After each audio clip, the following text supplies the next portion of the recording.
Hello, this is Mr. Mon, and I'm going to be reading the article Habitats from our Ecosystem and Interactions Unit.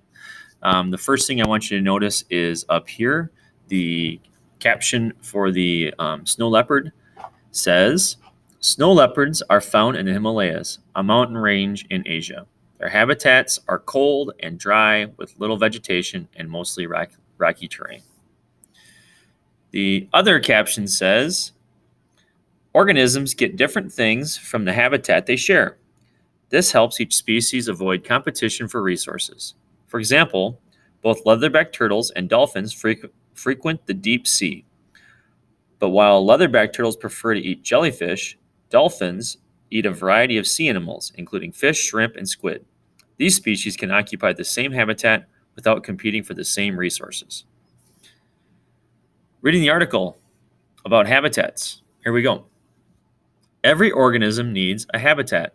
A habitat is any place where an organism lives. A habitat is the place that supplies an organism with all its needs: food, water, shelter, and, for some organisms, a place to bear and raise their young. These needs include both biotic and abiotic factors. Habitat requirements vary a lot. Each species has specific requirements for what its habitat should include. Some species need a very large area in which to survive, while others can survive in a tiny area. Some species rely on their habitat remaining cold, while others must live in a hot climate. Some species can only survive in a wet place. Others must have a dry. Some species can survive almost anywhere, while others can only survive in a specific, unusual place. Some species need to live with others of their kind in colonies, but some species tend to live alone. Some species stay in the same habitat all year, while other species migrate between habitat and condition changes. Some species are even fire adapted, meaning they are required that their habitat burn every once in a while. Others are adapted to living on ice.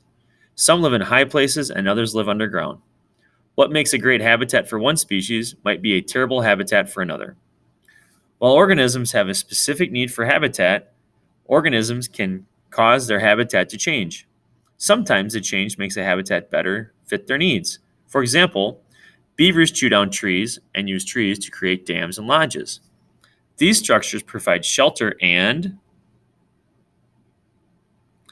a location to bear and raise their young. When beavers build dams, they change the habitat by stopping the flow of a moving body of water. While they have made the habitat better for themselves, organisms that require moving water can no longer live in that area since the habitat has changed. Other times, the change to a habitat is not intentional. When tree seeds are carried by animals and the environment to open grasslands, they can germinate, changing what was once an open area where sunlight could reach the ground into a forest where sunlight may not get very far. Organisms that need intense sunlight may no longer be able to live in the area as the habitat changes.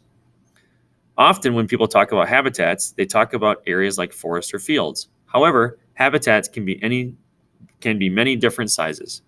They can be as small as a pore on your skin, a drop of water, or a pinch of soil. But they can also be as large as a desert or even an entire ocean. As long as a place provides an organism the things it needs to survive, it can be a habitat. Looking at the last two captions, here we have monarch butterflies.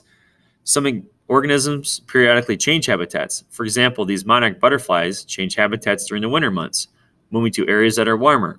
In the spring, they return to their original habitat. And then finally, the last habitat talking about here are the ones that the beavers live in. Beavers can change their habitat by chewing down trees to build dams and lodges.